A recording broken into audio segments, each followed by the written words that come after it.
ওমানের অন্যতম দ্বীপ অঞ্চল মাসিরায় আল বারাকা গ্রুপের ট্রাভেলস এজেন্সির একটি শাখা উদ্বোধন হয়েছে। ফিতা কেটে এই যাত্রার সূচনা করে দেন সুলতানের রাজদরবারের সদস্য গানম সাইদ আল ফার্সি।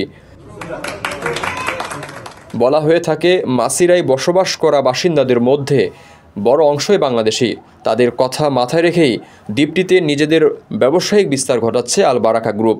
এদিনের উদ্বোধনী অনুষ্ঠানে অন্যান্যদের মধ্যে উপস্থিত ছিলেন বাংলাদেশ বিমানের country manager Mohammad Shariful Alam, US বাংলার কান্ট্রি ম্যানেজার মোহাম্মদ মাহফুজুর রহমান, আল বারাকার ম্যানেজিং ডিরেক্টর আবু সাইদ, আল বারাকা ট্রাভেলসের হেড মোহাম্মদ কামরুজ্জামান সহ প্রতিষ্ঠানটির কর্মকর্তারা। এ সময় স্থানীয় প্রবাসী বাংলাদেশিরা উপস্থিত ছিলেন।